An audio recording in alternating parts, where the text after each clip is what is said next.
Gay senior, Okay. And how old are you, Mr. Henry? 100. 100. When's your birthday? Last August, August. Okay. August the 5th, 1924. Okay. How's it feel to be 100 years old? Yeah, How do you feel being 100 years old? feel like I'm 16. You feel like you're 16? Yeah, Well, I hope I get to be 100 and feel like I'm 16. So you've been doing a lot of civil rights work. You've been honored for doing a lot of civil rights work in the area. yeah. When did all that start? In 45. When I first moved here, uh, thing was so bad. Uh, it was so segregated. You couldn't get a job. If uh, you go to the restaurant, they said we don't hire your kind, or we don't serve your kind. Go apply for a job, but they got one sign in the window that said we don't hire you. Yeah.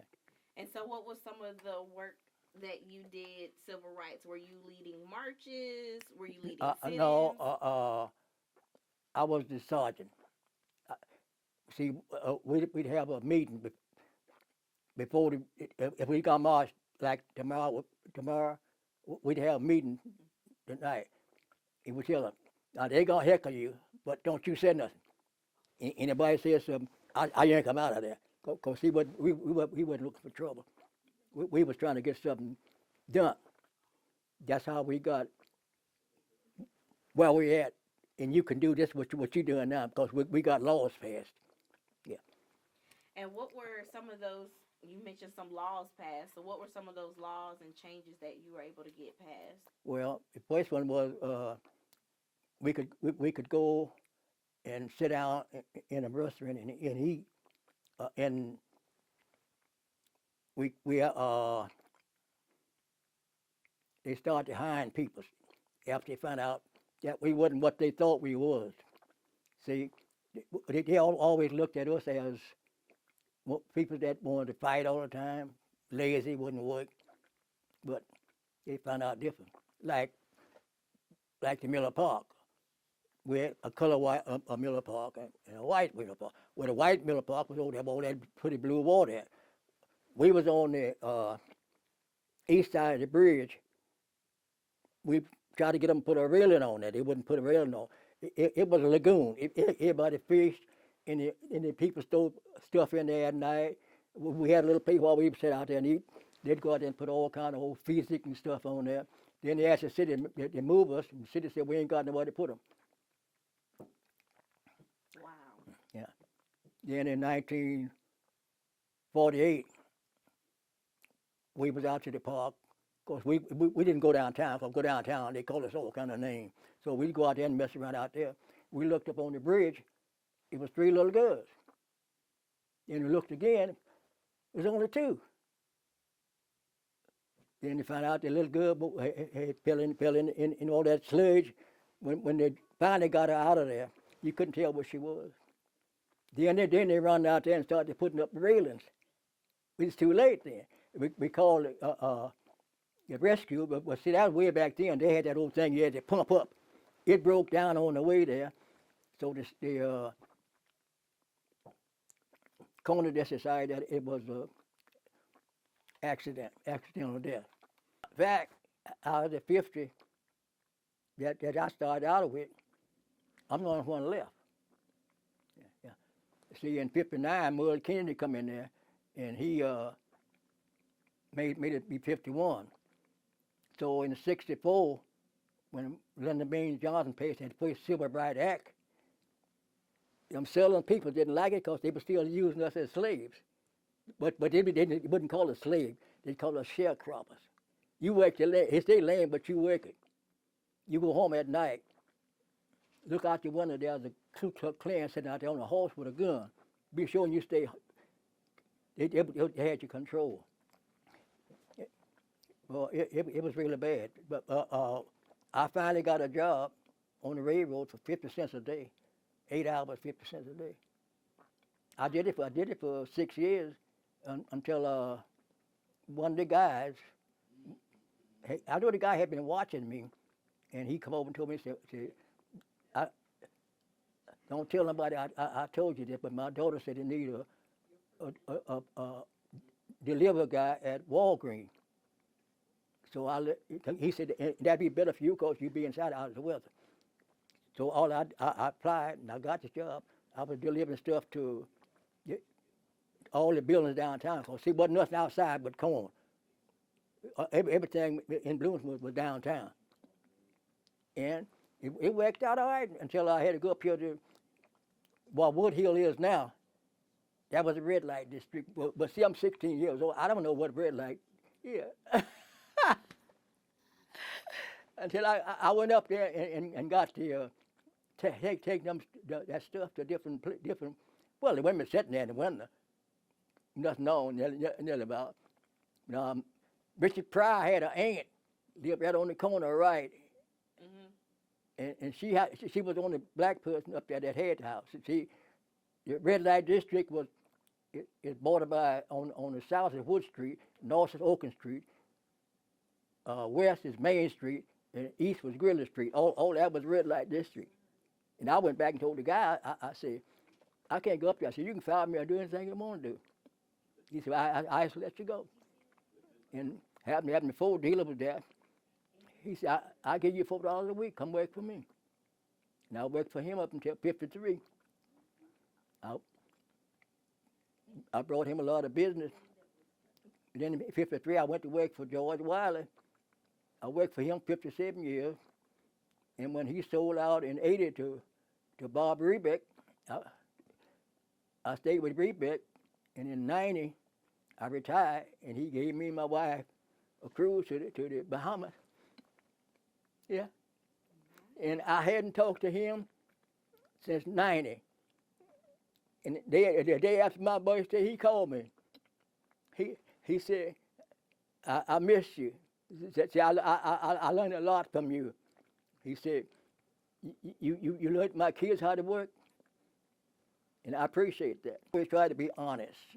See, I never been arrested. I never had any problem with the police. None of my kids never had no problem. I got 7 grandkids. None of them had no problem. I got 7 great grandkids. Of course, they too little to have a problem with the police. Yeah. We always went to church. Yeah. See, kids learn in Sunday school. You don't learn going to church. You go there, teach you the Bible. Yeah. How long have you been going to Union? Since I was 16 years old. Since you moved here. Where'd you move from? Swedesport, Port Louisiana. Okay. What brought your family up here? Did y'all where y'all coming from work or somebody? No, what happened, I was working on a farm for a sharecropper, and somebody went to town and got a note that they needed some cotton pickers in Arkansas. So we were supposed to meet on the square, but it was a change quick. When the Ku Klux Klan found out that we wasn't on the square, they chased the bus, but they couldn't shoot. The Lord worked with that. The Lord was taking care of that. Amen. Yeah. And then I met this little girl. Her mama had 2 brothers here, and she come here on a vacation, and when she come back, and she said, I'm gonna have to move. She said, I want you to go with me. But the thing was, see, I drove a tractor, and she finally caught on to it. I'd go by every house. When I get by her house, the tractor would quit. So she got onto that. She said, why you pass all the other houses and the tractor don't quit, but you get by my house, it stops. Yeah. How long? And so you married her? Yeah. How long were y'all married? 59. We'd have been 60 if she'd have lived a little longer. She died in 2011. Always try to be honest. Treat you. I know how I want to be treated, so I must treat you the same way. Yeah, I'm not better than you. See, I told these kids that they're not better than nobody else. Don't ever think they was better than somebody else. And what's the secret to living to 100 years old? Being honest. Work. Go to church. See, a lot of people go to church. They say they're Christian, but they got the Christian they got is like a light switch. They turn it off when they want to be, when they don't want to be a Christian. Then they turn it back on when they want to be a Christian Sunday morning. See, Saturday night they're out in the ballroom all night. Yeah. then to see the changes that have been since you've been putting in the work for civil rights, how does that make you feel now in 2025? Good.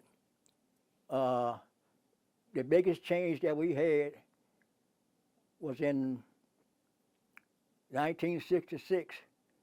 That was for the Christmas parade. See, we had a float, but we know they wasn't gonna let us go in there with it, with a black Santa Claus. So we got in there. We was in there about 5 seconds. They made us take it out, but the black Santa Claus walked to the park from uptown to Miller Park. And then after that, the city finally passed the Fair Housing Act, which made these slum landlords, they couldn't rent a house if it didn't have inside plumbing. See, all them years, we was taking baths in a tub. You know what a tub is? Yes. Yeah, that's what we was taking a bath in. Up until then. Yeah. So you and Mr. Kennedy worked alongside each other for a long time? Yeah, well he didn't come into the picture till 59. See, I started in 50. Yeah. He didn't. Well, I was doing it before then, but I wasn't a member of the NWC. It was on $2, but see, I did making $2.50 a week. I didn't have $2 to spare. I had to work on that little at a time, and when I finally got enough to get me a membership, then I got in there. And I was the secretary for 37 years. That was a lot of time. Me and Mr. Kennedy, we couldn't let nobody know where we was. And if you got a job and mention the NAACP, you out. Just like that. See, I don't have no education. Everything I do is all wisdom. The Lord, out of my mouth, the Lord tells me what to say. That's when I treat people right. I'm not better than you. Just like I tell people, just because I got all these rewards, I'm not better than they are, but that's what I was driven to do. How far, if at all, were you able to go in schooling? 8. 8th grade? Yeah, but see, we never got a chance to go a full year because on the farm, you got to come out in April to walk the beans. See, we were still under slavery, but it was switched over to a different name. The sharecropping. Sharecropping, yeah. Okay. Yeah, because see, all the people left there, left the southern part. That's how long people got to Chicago and all these other different places. Peoria is full of Mississippi people. It's more people over from Mississippi than it is anywhere. It's a lot of talent in Bloomington. It's a lot of history stuff in Bloomington. But we got the wrong idea. If I don't like you, I'm not gonna recognize you. Because you know, and we was having trouble with the students in '66 when Charles Morris and his wife moved here. But see, they was out there. Well, they could go to school, but they couldn't stay out there at night. And we had a hard time getting somebody to stay. Now, people would bring their kids and just drop them off, and we had to find somebody for them to stay. But see, that was their job, to find somebody for your kid to stay. But they didn't do that. So you helped the Morrises with that too, with the housing? Yeah, Jeannie. You get older and some of your friends or colleagues pass away. Do you constantly reflect over the work that you do? Like Dr. Charles is gone, Yeah. Mr. Kennedy's gone. Yeah. Well, I lost 4 right in a row. Roy Breedlove, Charles Morris, John Elliott, and Alan Ware. I sold them people life membership way back. Back to tell you the truth, I'm the only one left that was in the group that I was in with the 51. It's nobody here. So I'm the only one that know really how we got to where we at. Yeah. And do you have any advice for the younger generations as we try to move forward? I've been doing that all the time. I try to tell them to stay in school. stay in school and get educated. But see, the thing about it, these kids get the idea they don't want to listen. Well, you're not getting it trained at home. You got to be trained at home. If you ain't trained at home, forget it. I worked with the kids for a long, long time. Yeah. And for the people that are continuously fighting for civil rights or working with in organizations like the NAACP, what advice do you have if they ever feel discouraged? Keep on. Don't give up. And see, you can't get mad. You get mad, you make a mistake. See, I deal with a lot of people who tell me that their neighbors is discriminating against them, but I hate them. Then I ask them, do you love God? They say, yeah. I said, you ain't never seen God. I said, you got a neighbor you see every day. You say you hate. Well, what is hate? Hate is racism. What's racism? Discrimination. So how can you tell me your neighbor hate me when you doing the same thing? You can't teach old dog new tricks.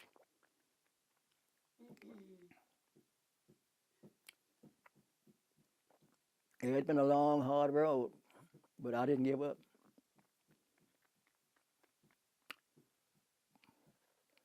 Do you feel like you accomplished everything you wanted to accomplish when you started? Mm-mm. Since this gun battle started, I don't know how to reach these kids. I don't know what to say to them. In fact, they don't want you to talk to them in the first place. They shoot you to talk to them. Just seem to shoot you is nothing. Look what goes in Peoria every night. Somebody get killed. Is there anything else you want to add that I may have missed? Any other words of wisdom? Be honest. Treat people the way you want to be treated. Don't think you're better than somebody else. Keep God on the front line. Not when you want him, you do it all the time.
blood every night.